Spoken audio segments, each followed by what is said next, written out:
Te darás cuenta que no había un vecino hermano. Me conocieron una pócima, una negra palma. ¿Verdad?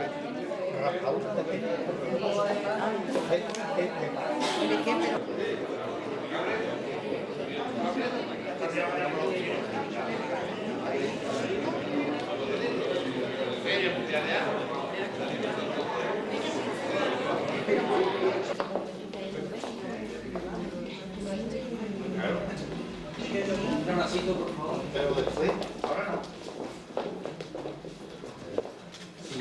He cumplido la promesa, ¿eh? No te acordaba. Seguro que lo veo. Beto. Beto. Lo veo.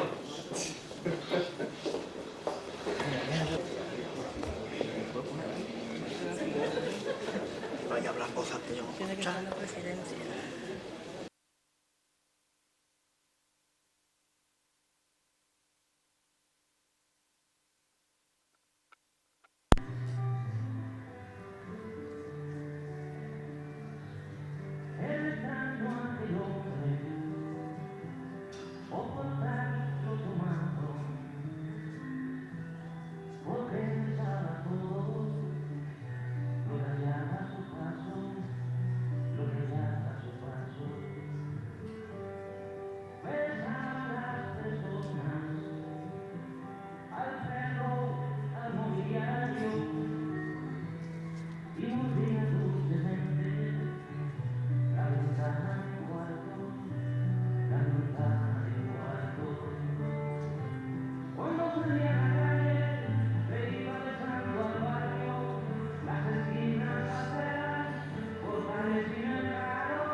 Las imágenes que se proyectarán a continuación no se corresponden estrictamente con lo narrado en el texto que procederé a leer, pero son fotos reales de este viaje que hemos invitado a que nos acompañen en la historia de este prólogo.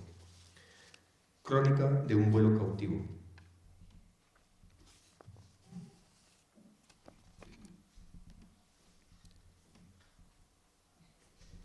El hilo de brisa se cortó tras la señal de un brazo uniformado que nos obligó a parar.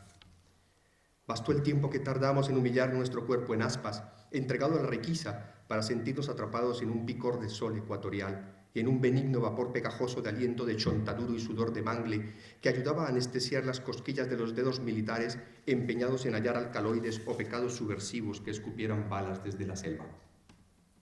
Era el mes de febrero del 2007. Regresaba del Carnaval de Tumaco, un puerto marítimo en la punta sur de mi Colombia, después de asistir a una orgía de tatuajes de harina y agua sobre las pieles negras de cuerpos alborotados por el temblor de la salsa y el advenedizo reggaetón. Un escuadrón de contraguerrilla había detenido el coche y apenas sin darme cuenta, ya un soldado había tomado de mi bolso de viaje el libro de mis desvelos. Adoptó un ceño de desconfianza y una falsa pose de sabueso. Interesante. Parecía ensañarse minuciosamente con su dedo índice, siguiendo la dirección de los renglones escogidos al azar, como queriendo encontrar alguna frase comprometedora que le diera un ideólogo menos al enemigo en una guerra que ahora mata de vejez.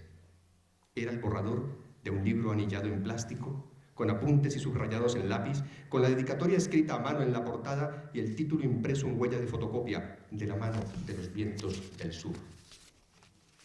Habían descubierto el que ahora era mi escudo de papel, mi nuevo antídoto contra la somnolencia de retinas perezosas o corazones miopes, a la textura exuberante de la piel vegetal de mi país y al complejo movimiento uterino de sus rarezas políticas y culturales. Ahí, el absurdo del momento, bajo la custodia de los fusiles y el decorado de la silueta soberbia de los cocoteros encrestados de palmera, era difícil explicar a un hombre de botas pulidas que daba la impresión de no entender nada la trascendencia y el nexo de ese parto aún tibio de José Fuentes Manfredi en mi compromiso desastre visual de sus sentimientos escritos. Creo que fue suficiente que el material no encajara en la morfología de un panfleto de exabruptos revolucionarios para que aquel borrador que cuidé más que a mi billete de regreso no quedara en el apartado de los decomisos exóticos. Lo traía conmigo desde España. A pesar de intuir que apenas tendría tiempo de avanzar palabras, trazos de tinta china y caprichos de acuarela, como todos los años, en mi ruta familiar por el valle del río Cauca, me aguardaba la entrega de un rosario de abrazos prometidos, y en cada saludo contaba con encajarle al hígado los disparos fermentados de aguardiente y ron de caña de azúcar, dulcemente envenenados de nostalgia por el fondo del canto roto de las cigarras, por la nocturna oración sonora intermitente de los grillos y renacuajos que han suplido muchas nanas en mi vigilia de infancia, por la memoria musical casi inmutable de las cantinas de aldea que repiten en sus tocadiscos y sin riesgo de cansancio los viejos lamentos de amores perdidos, las promesas de besos infinitos, los juramentos costumbristas de amor a la tierra y a las virtudes de los frutos y las gentes del lugar donde se nace. Sí, entonces aquel borrador lo llevaba conmigo como un amuleto para saldar deudas pendientes con muchas de las emociones de mi trópico, que seguramente extravié en el camino de la costumbre, diluidas en la inercia del tiempo que termina por ralentizar al asombro cuando uno se relaja demasiado después de habitar 30 años un mismo lugar. Yo no podía imaginar que 4 años atrás, en aquella madrugada del ron derramado en borrachera sobre las sábanas de mi lecho gripal en Santiago de Compostela, me casara irresponsablemente con el delicado compromiso de prologar e ilustrar alguna vez a un poeta del sentir de los detalles comunes. Me dio pánico y pudor medirme verbalmente ante un corazón empírico de su tamaño. Pero luego, el hombre de los ojos siempre abiertos, aquel hombre extraño, 2 años después, volvió con el rostro aún teñido de cobre, del sol del sur, y su torso rayado por besos imaginarios de piraña y anillos de anaconda, y además con un par de amigos enrollados bajo cada brazo, el Parro y el Norberto.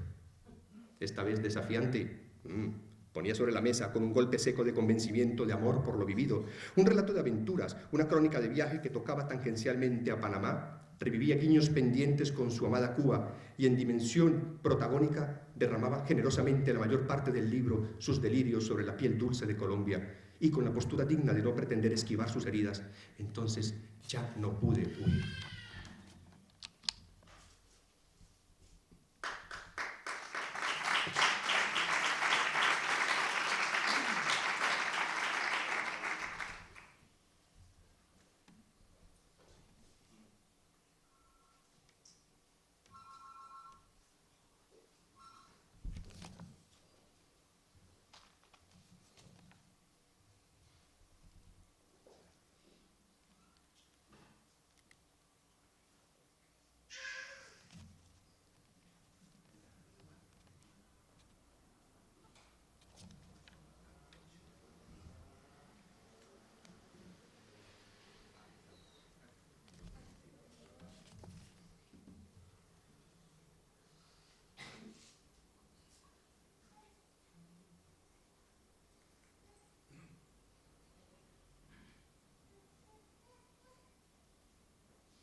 Una vez leído, tras un amanecer de lluvia gallega percutida en los cristales de mi estudio, me escurrí en un riego melancólico que insistía en tocar la memoria de mis vivencias cotidianas de entonces. Las del aroma del tinto, las del sonar de la cumbia, intentando penetrar las cosas más allá de su epidermis, como queriendo encontrarles el torrente nervioso. Fuentes, en ese mes de viaje, parecía haber llenado un depósito oceánico de recuerdos dispuestos a alimentarle renovadamente hasta el fin de sus días. Y yo, en cambio, sentía que me esforzaba en recuperar mis amores aturdidos con las muchas orquídeas culturales que no supe ver. Nuestro hombre extraño, él, llevaba la ventaja de no saber dormir. Sé que sueña, pero no duerme. De no parpadear y de contar con un sistema de conexión directa de la retina a su corazón sensato y crítico, que luego de inmediato bate su corazón a su cabeza que poco olvida. Entonces, las ganas de expresar mi voluntad sobre la mesa de dibujo, a la altura de su corazón insomne, la idea de corresponder a la celebración de su mirada, empezó a atraparme en una obsesión que solo validaba el ejercicio de engendrar las imágenes por la vía de rituales plásticos impulsivos, de provocaciones lúdicas que dejaran partos pasionales de líneas y colores vertidas al papel con la venia de recuerdos en los que uno siente que dialoga con sentido el mundo propio. Pero con Fuentes, yo estaba tocado por una sana envidia que me empujaba a reinventar desesperadamente los archivos de mi pasado latinoamericano para atenuar la culpa de lo que empezaba a reconocer como en mis desperdicios emocionales. Queriendo sentir tanto y pretendiendo atraparlo todo desde la distancia, la ruta creativa se fue haciendo sospechosamente lenta, casi como un vacío resignado a la espera de importar imaginariamente los sentimientos de los cuadros. Los paisajes diminutos pintados en las uñas y en la risa explosiva de las mulatas, el sonido gris de los remos humildes rompiendo el agua salada de los olvidados esteros del Pacífico, o los trozos de tierra fresca de cordillera, oscurecidos con el tinte de la piel del café y la sangre de campesinos nómadas cruzados a bala y machete que caen con escapularios en los bolsillos y el recuerdo amarillento de sus casas perdidas en un retrato del Polaroid. Queriendo sentir tanto, Fuentes, incubé una parálisis intermitente que se extendió a mi paleta y en la que muchos trazos y manchones quedaron en el camino, apartados por un sentir insatisfecho que rasgaba los bocetos que intuitivamente notase distantes de ese respirar apasionado del escritor. Las historias del inquieto andaluz me habían sumergido en una implicación más personal de lo previsto, en un ejercicio que sin pretenderlo se convertía en un llamado de atención que removía inesperadamente, con una ansiedad moderada, parcelas reflexivas de mi vanidad patriótica, y eso me comprometía aún más en el sentimiento de querer ofrecer un traje gráfico amorosamente útil al cuerpo expresivo de lo narrado. Yo estaba muy cercano al afecto de los viajeros protagonistas y no menos del autor, como para permitirme tomar distancia de sus vivencias y no arrojarme simbólicamente por entero al goce de lo vivido, y así entregarme también, por ejemplo, al abrazo danzado de la rubia en un callejón animado por viejos soneros de una Habana que nunca visité. Pero por otro lado, me llevaba a la vergüenza de volver a escarbar en los desgarros de nuestra violencia, casi tapando la nariz y sudando el pudor moral de abrirme en el sofá a repensar desde la lejanía el dolor de las muertes de la coca, la injusticia y la pobreza. Fuentes no le había hecho el quite a las preguntas sobre la dictadura del fuego, que aún resuelve amargamente los diversos conflictos de poder de un territorio que desconoce desde siempre la llamada utopía de la igualdad social. Algo que un niño de asfalto como yo egoístamente aún espera a que se resuelva en el pellejo de otros mientras dibuja y come pulpo en la vieja Europa. El pájaro inquieto de los abrazos del sur, como alguna vez le llamé, esparcía en su crónica de viaje, entre el fluir de los hechos, los pétalos y las espinas de sus contemplaciones, de sus pensamientos críticos, de su ideología contestataria, que no oculta y que ha embarnecido, creo, que hace muchos años, con el devenir de sus quejas contra toda forma de engaño a la libertad. La obra reconstruye intercaladamente entre el divertimento de las anécdotas del viaje el mapa de muchas de las reflexiones que Fuentes viene anticipando y sosteniendo en su garganta y en sus escritos, y que insisten en defender la dignidad del vivir fuera de la asfixia de las mordazas políticas e ideológicas que le secan al hombre el perfil de su identidad y su ancestral derecho a conseguir sus sueños.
Entonces, en el trasegar de mi parálisis, yo me preguntaba cómo podía ilustrar o escribir algo para este libro, con la pasión y la mirada de cóndor de 1000 alas, de 1000 abrazos, de 1000 bocas, de 1000 ojos, que había construido el Fuentes y que luego, lo sabéis, descarga de trascendencia con su compleja sencillez y humildad, aunque a él no le guste reconocerse en este último término, y además con el desparpajo de un escritor que nos vende su trabajo como un mero pasatiempo.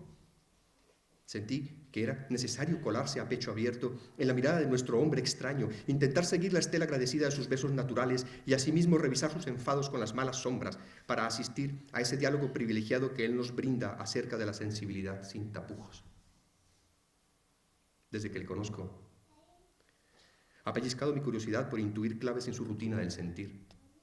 Me da la impresión de que posee una disciplina de asceta para contemplar el mundo, con la decencia de no anteponer prejuicios que vicien la mirada, como si todo le ocurriera por primera vez, por entender cómo consigue alimentar su gimnasia para el asombro, sin abrirle la puerta a la fatiga, sin dormir cuando duerme.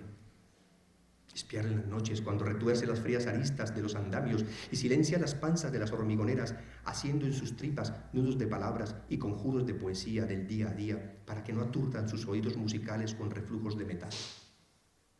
Para quienes sabemos de su otro oficio, el hermetismo de su batalla con las grúas no lo rompe por menosprecio a su trabajo. Simplemente creo que se niega a dilapidar el tiempo sublime de sus descansos. Así que seguir a este hombre extraño, a este hombre de los ojos siempre, siempre abiertos, me permitía acercarme con más claridad al reflejo diseminado en el libro, de sus valores existenciales y a las herramientas y utensilios de los que se sirve para su trabajo. A sus cuerdas de fibra arterial, para atar a su corazón la ternura y la buena rebeldía de las cosas insólitas, a sus guantes de instinto prensil para los aromas, las texturas y los sabores, hechos con tejido de fosa nasal, de poro de piel, de papila gustativa. O, por supuesto, a sus prismáticos de lentes de nervio traslúcido, con diafragmas obedientes a la iridescencia del paisaje natural y humano, y que adosa a sus ojos sin párpado para no perder detalle de su curiosidad imparable. Luego, también podía proveerse de vasijas para el reciclaje de lluvias tropicales, sudores campesinos, lágrimas de dolor, de risa, cargar espejos ahumados contra las variedades de la cultura y sus ególatras diletantes, aceitar los látigos de verbo contra el ataque de los necios y afilar los cuchillos de palabra directos a la yugular de la injusticia y toda forma de opresión. Yo imagino que así fue como atrapó en estas páginas la belleza de los lotos gigantes del Amazonas, la voluptuosidad en los cuerpos arbóreos de las ceibas, la espiritualidad de las orquídeas, el dulce peligro de los licores, el mito afrodisíaco de la raspadura de pene de tortuga, el poema antropomorfo de Norberto en pleno vuelo, la felicidad del parro en las entrañas de un coco, la caligrafía agradecida de un pintor callejero y el llanto seco de los reencuentros bajo el salitre de una Habana.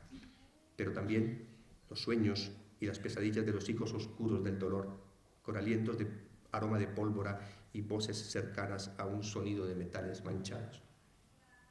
Yo, mientras negociaba mis dudas, el plazo se fue extendiendo a la espera de armar mi traje con piel de historias vivas, con pinceladas de anécdota. Tenía además como aval de mis intenciones un ejemplo aún fresco del proceder. Aquel primer intento, el de la noche contada en el epílogo. Él la cuenta en el epílogo. La de los dulces desgarros de Chabela Vargas, con 3 pares de ojos testigos lubricados en ron y clavados en las convulsiones de la plumilla de mi abuelo, que escupía tinta para el capítulo del sueño de las cruces. Todo había podido acabar antes, mucho antes, en pocas semanas tal vez. Dejarlo resuelto en el estilo visceral de ese episodio, sometiendo el resto de capítulos a la velocidad expresiva de aquel experimento. Pero a mí las mujeres me han dicho que cada hijo que asoma dilata diferente. Y en este caso, se trataba de un parto colectivo que diseñaba su base conceptual para ese instante, solo para ese instante, volcando el resultado no tanto en el papel como en la propia confesión plástica, despojada de intimidad, robustecida en el riesgo del accidente y dispuesta a recrear la obra en la propia mirada de los testigos. Para mí era como cincelar sus memorias a golpes de ranchera, líneas y manchas brutas, descargados en la anatomía de los dibujos que ellos veían nacer y reconstruían emotivamente desde una imagen invertida. Una visión que, paradójicamente desde mi silla opuesta de ejecutor, me dejaba al margen del acto contemplativo. Pero me bastaba, a mí me bastaba. En últimas, lo importante era la huella sublimada del momento, los surcos mentales del proceso. Así que, sin los ojos expandidos de Arturo, la diosa Emilia y el escritor, continuar ese ejercicio era aceptar una obra a medias. Cuando la noche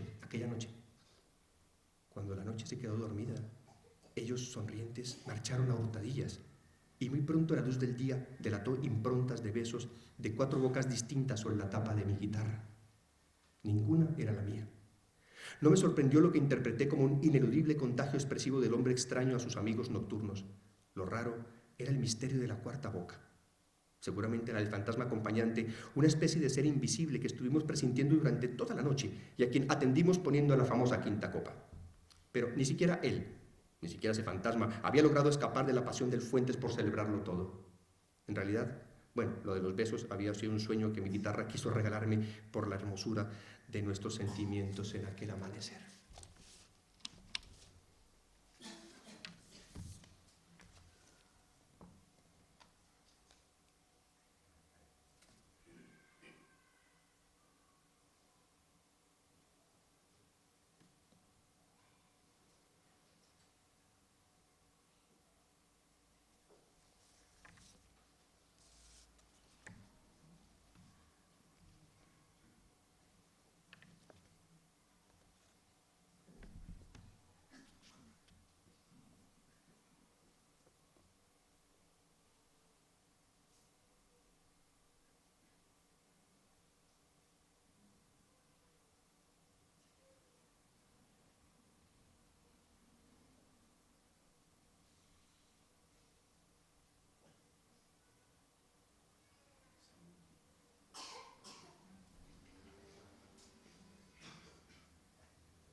A mí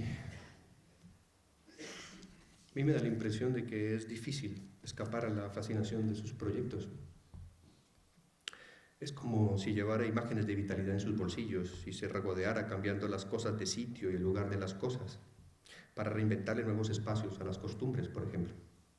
Dicen que después del viaje el Parro ya no volvió a ser el mismo y que no hay poder humano que lo regrese de los sueños sonrientes que ahora lo llevan a inventar desde la almohada, como un Melquíades macondiano, artilugios mecánicos a manera de acueducto para llevar agua potable a las aldeas del litoral pacífico. El otro, el Norberto, el barbao, una especie de chamán de lo imposible, un creador de esferas cuadradas que en su obra de alcoba drena la angustia de hombres silenciados, dibujando sus cuerpos sobre pieles de metal y surcando con buril y baños de ácido los grabados que registran las tensiones de sus luchas. Ahora tampoco se libra de los imanes ocurrentes de don José. Entre los dos, después de convencerse frente a los monumentos de Arena Betancur en Medellín de que es un asunto de tiempo y dinero, terminarán invadiendo el pueblo con árboles de hormigón coronados con piedras y torsos gigantes de hombres en despegue o mujeres clavadas a ras de tierra, y yo, pues qué decir, atrapado en la responsabilidad de ilustrar dignamente la cara de sus vuelos. Así que pasaron los meses, estiré el tiempo y lo encadené atrevidamente a la exigencia de mis emociones, en un sincero afán por corresponder a la confianza del autor. Quería regalarle historias de color a sus historias, y eso me llevó a la imprudente pero romántica idea de aguardar a encontrarme con algunos de los personajes reales en los lugares descritos, y así ir cosiendo la tela de papel con los retazos de los apuntes de mis curiosidades. Fue la ocurrencia de dilatarlo todo, de extenderlo todo, hasta la llegada de mi siguiente viaje a Colombia.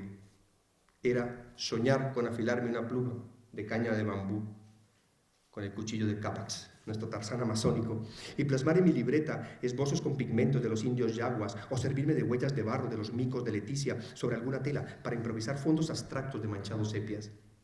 Insistía de alguna manera en descolgarme con ingenio en la mirada de nuestro hombre extraño y poner carbón de remo en las manos de Cerebro, el canoero del mar del Pacífico, e invitarlo a jugar con sus dedos de raíz de mangle sobre papeles de lijas encolados y texturados con arena gris del Pacífico.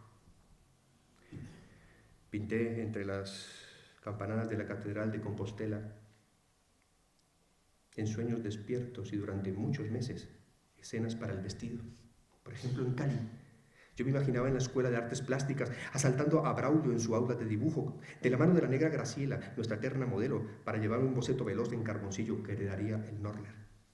Después, tomaba el diccionario del Domus Teatro y, animado por la balada para un loco de Piazzolla, serpenteaba con mis pulgares atollados en blanco de zinc y bajo las barbas atentas del Manuel, la espalda de un desnudo de actriz bajo las barbas entregada a su dramaturgia. También quería un gusano verde barba de indio, como el que picó al Fuentes en la vereda de la Tulia. Yo guiaba al insecto a abrirse paso para que dejase con sus patas de alfileres vegetales un lento dibujo curvilíneo en negativo sobre la base fresca de tinta china recién extendida en la cara de una hoja de plátano. Y quería la Tulia, con historias contadas por doña Gabriela y don Pablito León, acerca de las risas de su hijo, el grabador emigrante, celebrando el disfrute casi infantil del par de andaluces de Alcázar, con sus rostros salpicados en pulpa y agua dulce de frutas desconocidas en su país. Anécdotas que bajaran con agua de panela caliente, arepas de país pilado y euforias de cerveza, para así llenar entre risas y picotazos de zancudos servilletas con trazos de bolígrafo.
Pero es que quería tantas cosas que al final, cuando llegó el viaje, aquel viaje a Colombia, supe que sería casi imposible sacrificar la ventisca contenida en los besos de mi gente y la escolta de los ojos azules más fieles que desde hace mucho han aceptado mis ausencias con un silencio penitente, los de mi madre.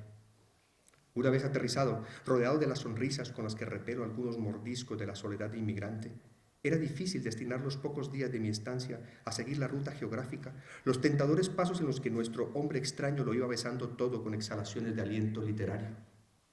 Me rajé frente al escape, pero seguí atento a no abandonar mi escudo de papel anillado en plástico, mi antídoto contra la somnolencia, mi amuleto surtidor de emociones tropicales. Tuve que conformarme con asignarle a mi vestido trocitos de apuntes, ideas y recuerdos extrapolados de mi solar familiar, en equivalencia a lo vivido por el trío de viajeros. Sin querer, había iniciado con este libro un secuestro que duraría más de un largo año y el rescate que debía cobrar se me esfumaba por el desagüe de la imaginación, con cada aplazamiento de las citas creativas in situ y postergadas por descansar en mis tentaciones de arraigo.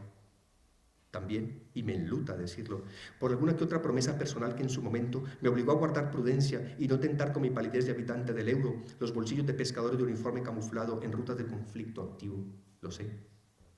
Una traición al espíritu temerario del Fuentes que siempre está queriendo seducir al azar para vencer los bostezos.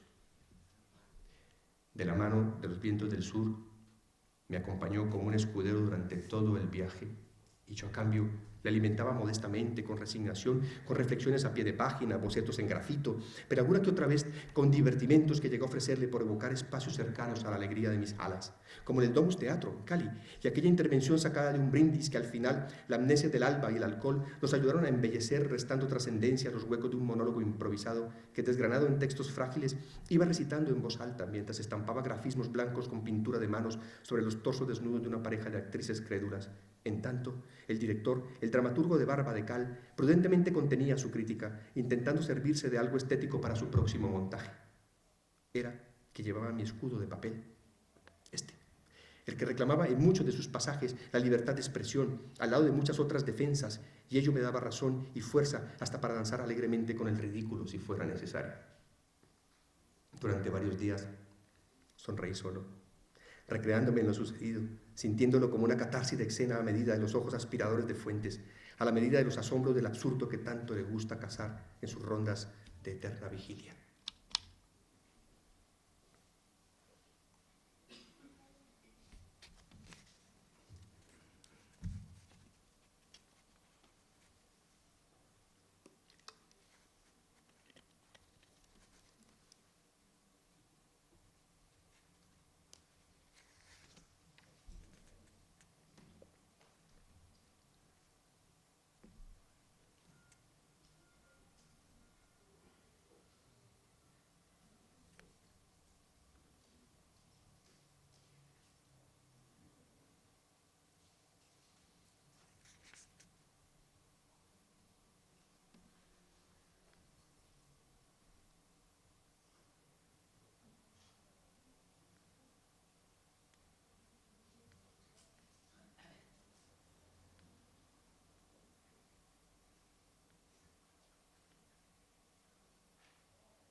pero solo eran contactos modestos.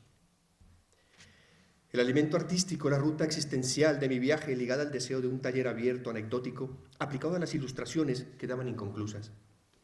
Seguirían siendo sueños pendientes, aunque me consolaba la predisposición asidua a disfrutarlo todo, husmeando en las técnicas, las herramientas o los utensilios contemplativos del andaluz, en procura de aprender a no cerrar mis ojos.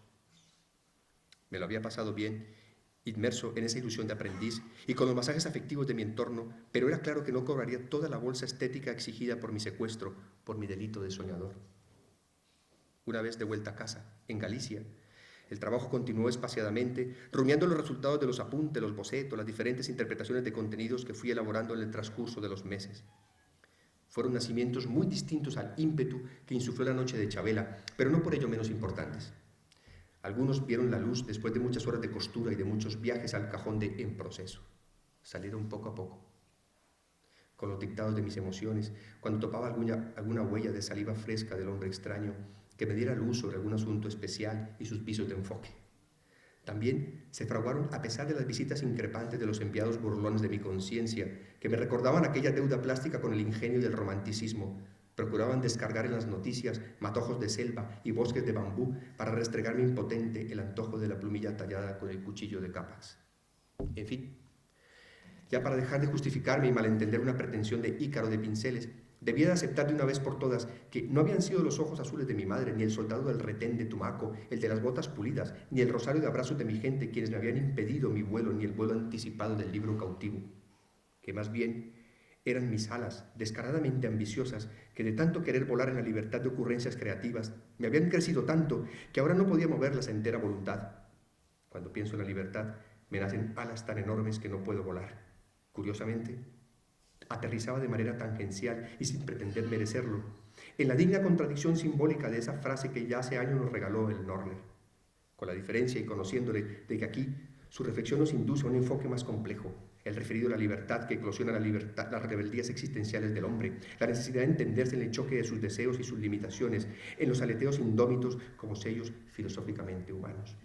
Es más, llevado de la mano de Fuentes, diría que es un enfoque que gusta de compartirlo también con aquella libertad que se enfrenta sin tregua y a veces con un simple tirachinas a las aves negras que picotean sin hambre las semillas de pensamientos libres o a los colosos malolientes que ejercen de centinelas en espacios de injusticia social.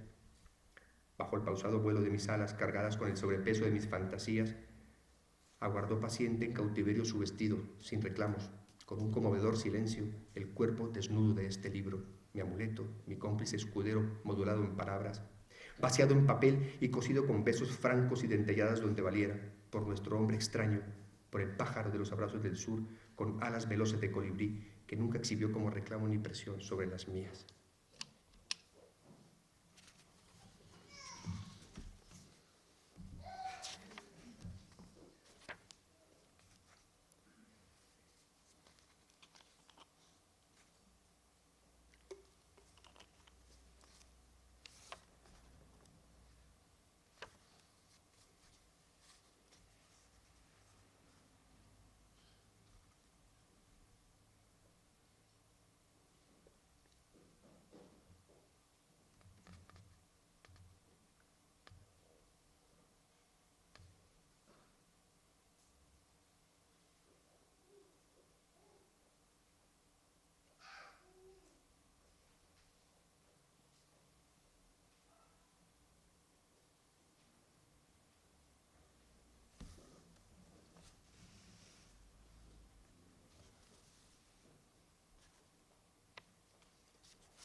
En febrero del 2008 regresé a Colombia. Estaría un mes. Horas antes de partir, en mi taller le entregué las ilustraciones finales, el diseño y la maqueta del libro. Fuentes, que se había resignado a recuperar la forma de su hijo literario a trozos, a rearmarlo con los fragmentos del vestido que le había avanzado como pruebas de supervivencia, molido después de tanta falsa promesa de llegada, ahora regresaba con el traje casi entero de su creación como una garantía del inminente rescate. Sinceramente creo que el resultado no arroja nada extraordinario y sin embargo todo me había conducido a armarlo así de lento, en medio de una sufrida ambición que no recuerdo haber padecido antes en ejemplos similares de mi oficio. Es como si el hombre extraño, desde el primer renglón, hubiera maquinado una anticipada venganza a mi secuestro, dejando en su rastro de besos algo parecido a una piel espolvoreada con feromonas dispuestas a revolcar el olfato de mi líbido creativa sobre las curvaturas del arte, pero sin liberarme del vaho de la ansiedad, de la inquietud. El traje, Fuentes lo guardaría en secreto, en su laboratorio creativo del vidriero, en su Aznalcázar natal, el lugar donde ahora también escribe en 3 dimensiones sobre papel de hormigón y fecunda esculturas para que polemicen las mujeres. Quedaba a la espera de mi regreso para la liberación final. El cuerpo del cautivo, mi talismán y a la vez mi cómplice escudero, había decidido retenerlo por unos días más, sacar algo más de ganancia.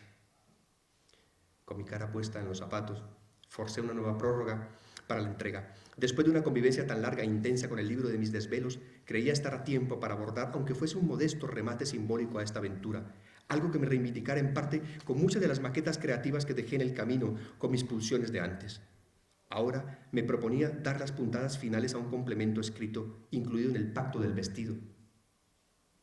Quería finalizar el prólogo en algunos de los escenarios del texto, firmarlo con la humildad de un homenaje en el mar de ladrilleros, subido a la piragua de cerebro, cerca de las uñas pintadas de Liliana, la hormiguita de semilla del arte como testigo, o a ser posible en la propia selva usar tinta de los yaguas sobre papel rústico para redactar algún párrafo que sirviera de collage a mi cuaderno de bitácora. Más de lo mismo.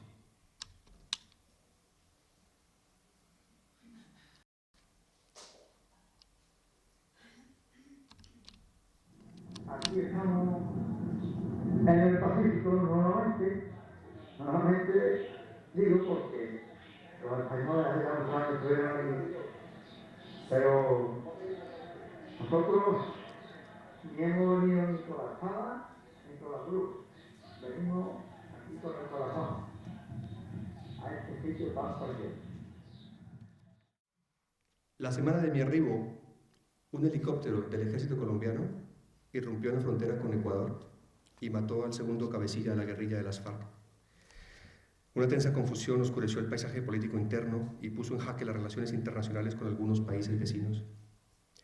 Las amenazas de revolcón en el orden público me puso de nuevo ante el juramento familiar de no arriesgar mi piel de criollo descolorido, de no poner mis pies donde felizmente se habían posado los ojos del hombre extraño. Ya vivía un descaro casi surrealista con mis débiles propósitos. Entonces me conformé con la recompensa que estaba cobrando desde las intenciones de mi corazón, que no era poco. A punto de volver, y con el conato de guerra reposado, en una ruta que cortaba la distancia con mis maletas de regreso, atravesé por primera vez el nudo de cordilleras del macizo colombiano, un ombligo que trifurca en tierras del Huila, la gran vena montañosa de los Andes, y allí, en todo lo alto, desde la ventanilla de un viejo autobús y tomado de la mano del amor, con mis ojos perdidos en la belleza de los frailejones, unas pequeñas esculturas vegetales de páramo, me despedí del hombre extraño. Había decidido no seguirle más, no sentirlo tanto, no hacerlo esperar más tiempo. Había decidido no sufrir.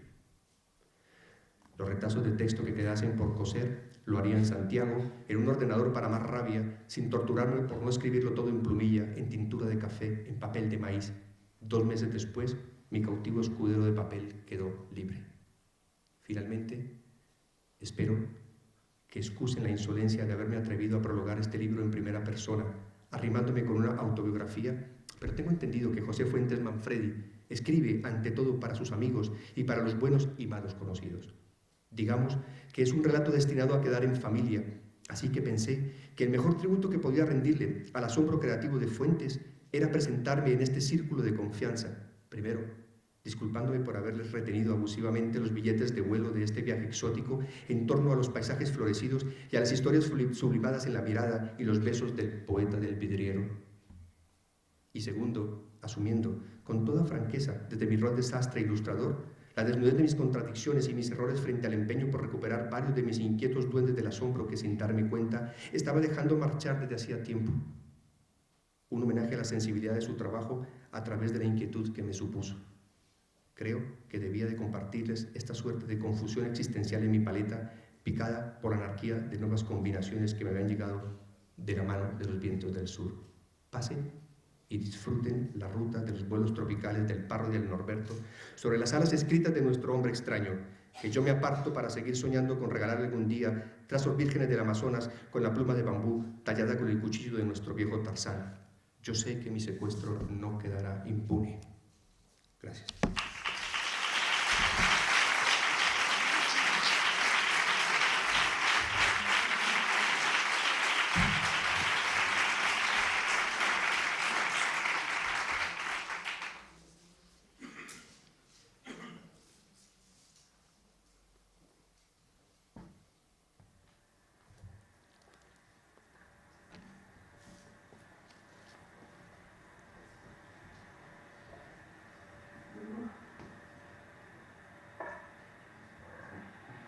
¿Dónde estamos ahora?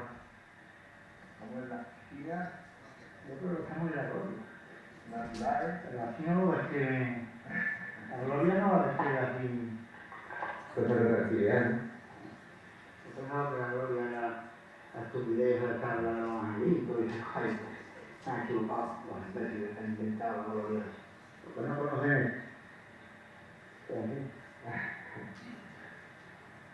Estamos rodeados de millones de orquídeas. Millones, por Dios.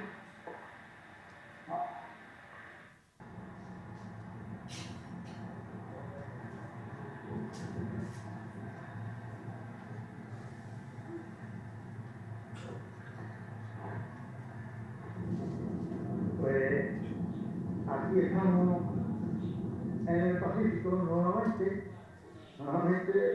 digo porque los españoles hace tantos años estuvieron aquí, pero nosotros ni hemos venido ni con la espada ni con la cruz, venimos aquí con el corazón a este sitio tan precioso.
Este momento para que se ilusionen, para que se esperancen,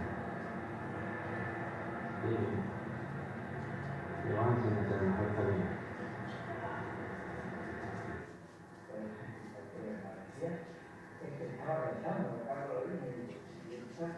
Eso estaba recargando. Por favor, enciende la luz.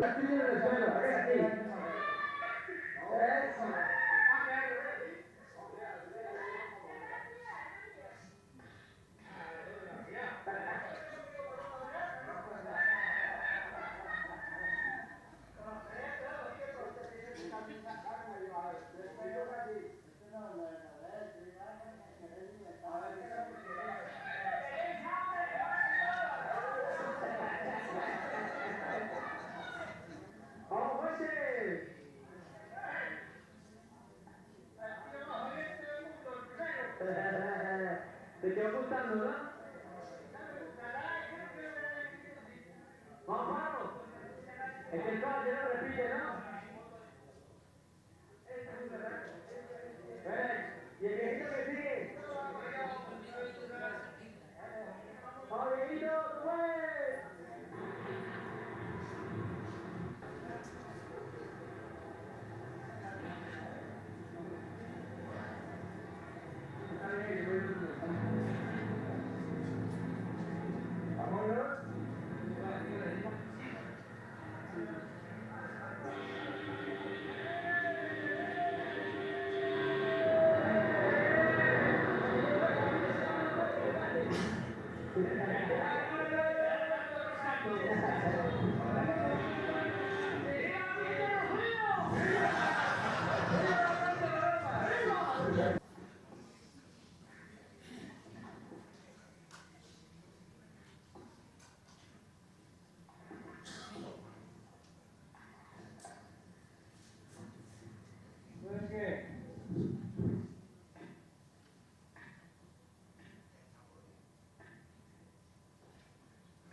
Ahora.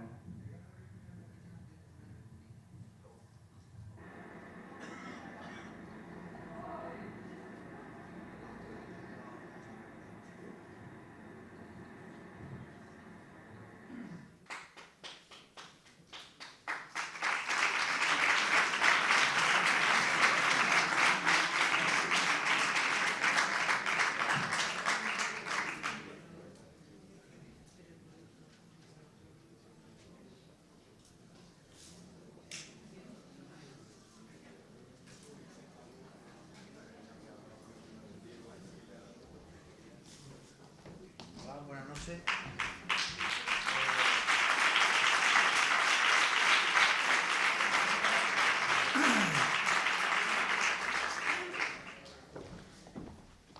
La técnica ha fallado un poco, pero en fin.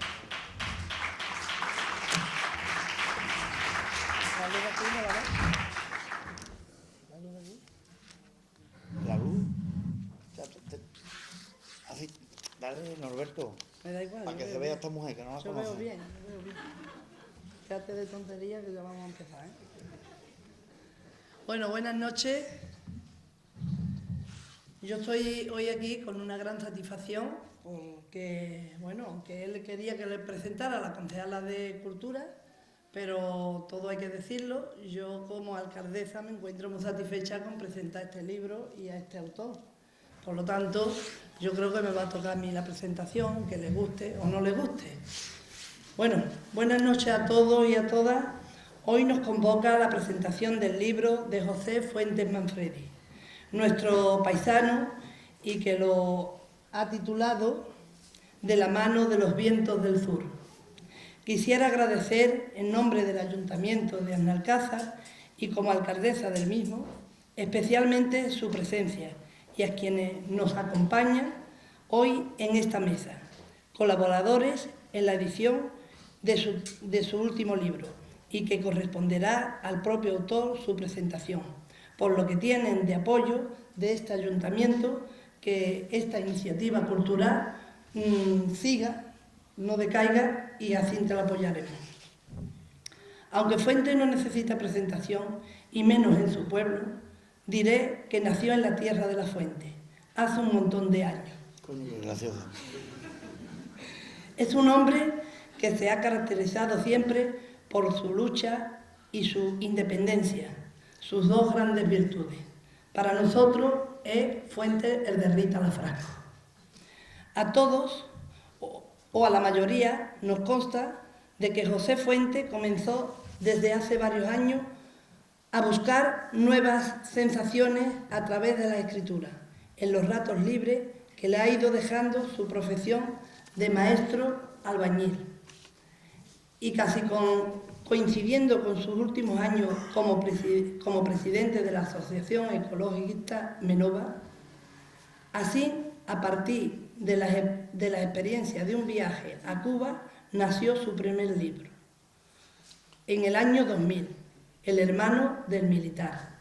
De igual modo, una serie de reflexiones sobre temas de actualidad como el matrimonio, los hijos, las drogas, la amistad, el poder o la iglesia, constituyeron el tema de fondo para publicación de su segundo libro, 2 años después, El chantaje de los relojes. Su tercera publicación, Miradas de Cernícalo, en el 2004, vuelve a ser una reflexión crítica contra la injusticia, la hipocresía, la intolerancia y la falta de humildad. Sobre el libro que presentamos esta noche, debe ser su protagonista los que le den a conocer al público. Solo me queda añadir que desde el Ayuntamiento de Alcázar compartimos el entusiasmo por ver a la luz una nueva publicación en nuestro municipio, lo cual supone, cada vez que esto sucede, una renovación de nuestro patrimonio bibliográfico local. Ojalá que este tipo de iniciativas se repitan con cierta frecuencia. La acogeremos igualmente, ilusionado igual que es. Yo creo que a Fuentes, como todos lo conocemos, es un gran nombre es una gran persona, pero qué duda cabe que siempre el dicho sea que detrás de un gran hombre es que hay también una gran mujer. Yo creo que a Fina también se le debe dar un reconocimiento por su paciencia, por sus actitudes y por su manera de ser y de estar al lado de Fuente. Y a partir de aquí, el turno de palabra le corresponde al autor del libro. Muchas gracias, Fuente, y bienvenido.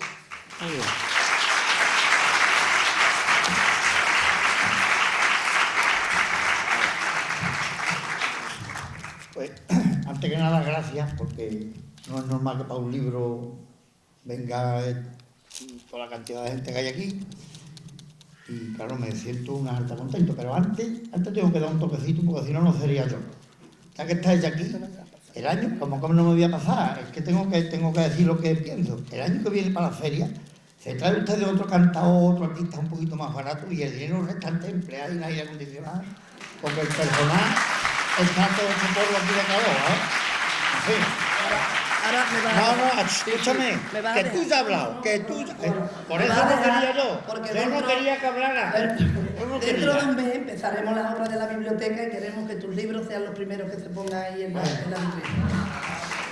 A ver si es verdad. Bueno, en primer lugar, yo qué sé, es que yo no entiendo qué es lo que me pasa a mí, que no sé qué mérito, yo qué sé qué historia, que me pasan a mí tantas cosas bonitas. O sea que veremos a ver si voy a poder terminar. Bueno, iba a decir una cosa y no puedo decirla porque como la diga me voy a llorar, que últimamente no me estoy llorando a cada momento.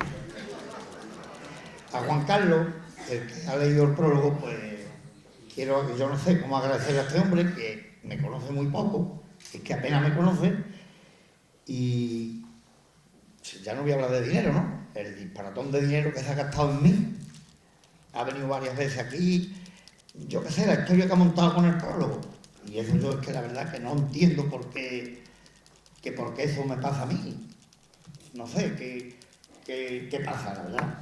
Entonces, aunque no hace falta que se lo agradezca, porque él lo sabe, pero quiero agradecerlo aquí públicamente el tiempo, porque este hombre es diseñador, hace las portadas de los discos, compone música, bueno, es que es un artista y no tiene tiempo, ¿no? Y entonces la cantidad de tiempo que ha empleado en mi libro es que no puedo entender por qué, pero en fin, se lo agradezco, un montón. Le agradezco a Norberto también, que si no es por ello yo no voy a Colombia, el Parro, que si no es por el Parro tampoco el libro, porque es el que más procura dado con el libro. Y yo casi yo estaba tan desesperado con el libro ya, que por tal de que lo leyera el Parro, eso es lo que me ha dado ánimo a seguir haciéndolo, porque el prólogo...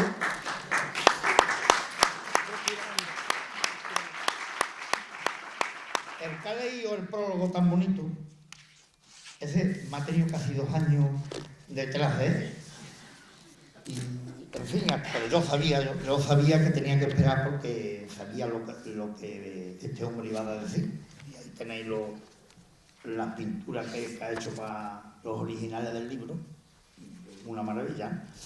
En fin, pues nada, agradecer a todo el mundo que hayáis venido y nada más. Hombre, ya que estoy aquí, porque no se lo digo nunca, agradecer a mi santa mujer, que eso no se puede aguantar. A mi madre, a mis hijos, o sea, que yo no sé, que soy muy feliz yo, que me pasa un montón de cosas bonitas, mis amigos. La diosa ahora estoy peleando con ella y ahora es mi demonia, pero en fin. Un montón de cosas, de tener tantos amigos y estoy súper feliz de que estéis aquí. Norberto, ¿quieres tú subir y termina ya? Porque ellos ya no... Venga, sube un momento. Sube un momento que yo me voy. Venga, muchas gracias y Norberto va a terminar. Venga, pues venga. Bueno, perdón, que hay una copita ahora al final. ¿Te no hay una copita ahí? Antes. Bueno, buenas noches, mucho gusto. Me siento un poco comprometido por Puente porque intenté persuadirlo temprano que no se le pudiera llamarme aquí para hablar en público porque me cuesta bastante, pero bueno. En principio, lo fundamental sería felicitarle por su libro. A mí no me deja muy bien allí, pero bueno. eso ya lo sabemos de él. Fue para mí muy especial el hecho de que quisiera venir conmigo a Colombia y conocer a mi familia. Y al llegar allí, pues, formo parte, y aún ahora formo parte de ese entorno que lo ha acogido allí con mucho cariño. Tanto a él como al Parro, personas allí que, digamos, si se puede decir de esa manera, se confundieron entre nosotros y formó parte de uno más. Yo creo que eso básicamente ha sido lo que ha dejado en la familia un sentimiento muy fuerte de saber que estas personas pues tenían una gran sensibilidad y una gran sencillez que hizo que le tomaran un cariño muy grande, y siempre que preguntan por la familia pues preguntan también por ellos como si formaran parte de uno más. En lo que tiene que ver con Fuentes directamente y mi relación con él, yo como pintor callejero pues he conseguido dichosamente encontrarlo en mi camino, y hemos ido de la mano pues haciendo en adelante cosas como la escultura que estamos haciendo en el vidriero. Disfruto de su inmensa sensibilidad al conseguir con materiales simples y que él conoce cómo él construye una especie de poesía a través de una piedra, de hierro, de pulir el hormigón y hacer ese tipo de cosas. Y veo en él una sensibilidad inmensa que es lo que precisamente me ha acercado. Ahí estamos trabajando en este proyecto en el que pues algún día terminaremos de hacer eso que está empezado, pero espero que no terminemos nunca de seguir haciendo cosas inquietantes. Básicamente eso, y bienvenidos, y me alegra mucho tenerlos aquí. Muchas gracias.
Nos encontramos ya casi en el refrigerio, después de haber escuchado tanto el prólogo como la presentación por parte de José Fuentes, nuestro paisano, de su nuevo libro. Nos encontramos con Norberto, que es el fiel acompañante de José en toda su trayectoria fuera y dentro de España, por lo que hemos escuchado. ¿Qué tiempo llevas con José? Bueno, yo llegué a Sevilla en el año 2001 y le conocí al mes de estar aquí. Y bueno, aunque yo no estaba aquí, yo llegué aquí pero viajé a Japón a hacer una exposición, y a mi regreso tuve el inmenso gusto de conocerlo.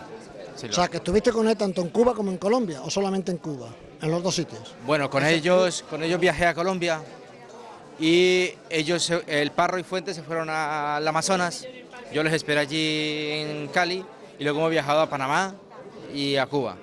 Y allí hemos pasado pues eso. O sea, que ha sido una experiencia en todos los aspectos, además de cultural, algo lúdica también por lo que hemos visto, festiva y muy buena. Nos ha gustado mucho tanto la presentación de los vídeos como el montaje que llevas también con los cuadros. Sí.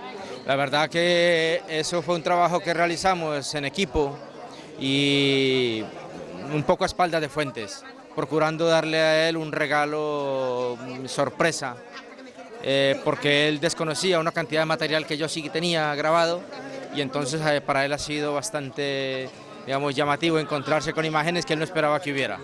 Sí. Bueno, Norberto, que la simbiosis Fuentes y Norberto siga para adelante y hagáis muchísimos trabajitos más, y que nosotros los alcaceños tengamos el honor de poderlo ver día a día en nuestro salón multiuso, que como dice Fuentes, un poquito de calor, pero hemos estado muy acogedor, muy a gusto con la presentación y con el libro en sí.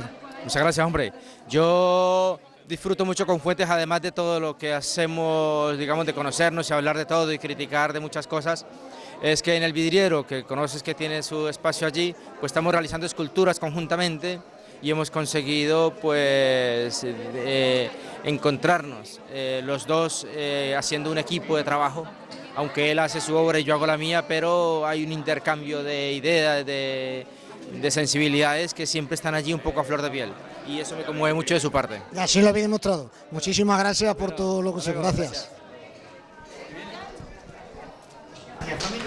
Nos encontramos donde José Fuentes Manfredi está firmando el libro de su obra, De la mano de los vientos del sur. Además, sus paisanos no lo dejamos o no lo dejan, pero él, muy complacido, está firmando libros. Del viento, del vuelo. ¿Del vuelo? Sí, de la libertad, de las alas. Cada persona, por supuesto, le pide una dedicatoria muy especial. Cada cual tiene su gusto en las dedicatorias.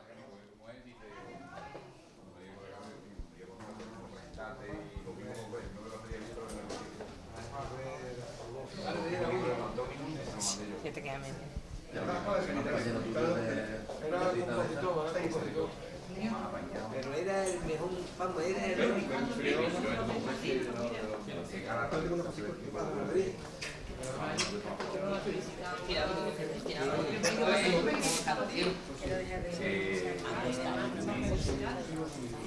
Nos vamos a intrometer un poco, ahora que Fuente lo vamos a dejar un momentito. Fuente, solamente te vamos a pedir una cosa. De todas las dedicatorias que has hecho en tus libros, ¿cuál es la que más te ha impactado? No sé, para mí es primordial que la gente se den cuenta de que el tiempo hay que emplearlo en ser feliz. Es que es lo único que importa en esta vida, ser feliz. Y de todas las personas o personalidades, vamos a decir personas, que te han pedido autógrafo, ¿de quién tiene mejor grato recuerdo? Es que no, eso es imposible de contestarlo, porque igual que si me preguntara a qué hijos quiero más, cuando vino mi Cristina digo, hostia, mi Cristina, o mi Joaquín, o mi Rodríguez, es que... Bueno, es te hago la pregunta más suave. ¿Te firmas libros tanto a personas jóvenes como mayores de edad? Sí, no hay diferencia. La inquietud no tiene edad. O sea, que tus lectores son infantiles y mayores. Y hay muchas personas adultas que no tienen por qué perder la inquietud porque sean adultas. Al revés, yo critico que en parte de la juventud hay mucha que le hace falta ciertas inquietudes. Veo mucha apatía. Pues querido Fuentes, que con las manos del viento del sur sigas navegando y sigas escribiendo siempre y te dé ánimo para seguir con esa ilusión que tienen en hacer tu libro. Muchísimas gracias y tienes tú la última palabra. Venga, gracias a vosotros. Muy bien, muchas gracias. Sigue firmando.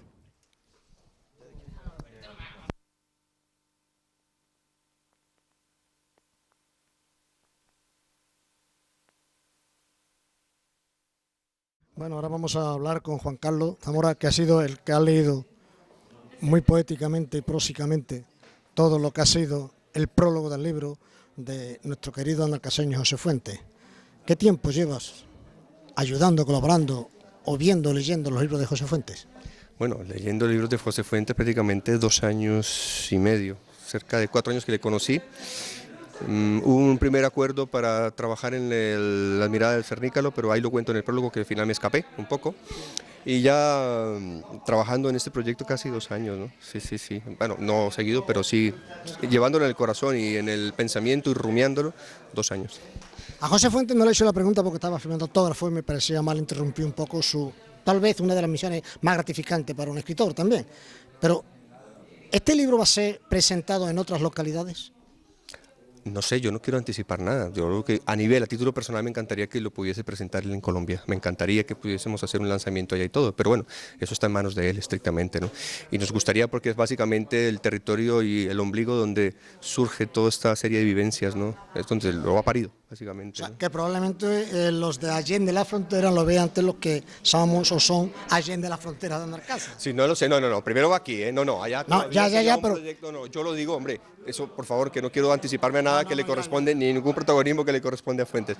Pero yo en lo personal digo, me encantaría que este libro lo conocieran en Colombia, en mi tierra también, ¿no? Me encantaría que Fuentes fuera nuevamente y que, bueno, a nombre de toda la gente que le quiere y todo lo demás, dijera, mira, aquí viene el corazón, la parte del corazón de Analcázar, Es que yo al final me he ahorrado la pregunta, porque te iba a preguntar, ¿tú eres colombiano? Yo soy porque colombiano. Nada más que por el acento y tu forma de hablar, Yo soy colombiano, lo yo soy intuía colombiano. algo, pero también por la forma de Lo que pasa leer es que el prólogo. llevo en Galicia muchos años, ¿no? Llevo en Galicia muchos años, entonces ya uno va cogiendo una serie de ¿Y mezclas. por qué todo. sentimos Monriña? ¿Por Galicia o por Colombia? No, yo creo que uno empieza a estar muy dividido. Mi niña vive en Galicia, pero uno es del lugar donde aprende a amar, y yo aprendí a amar en Colombia, entonces ahora estoy aprendiendo a amar en España, con lo cual uno está así un poquito dividido. Sí, no, son 30 años de mi vida ya en Colombia que hay. Pues, Yo soy así y tienes que comprender, que mi costumbre es esa y no la quiero perder.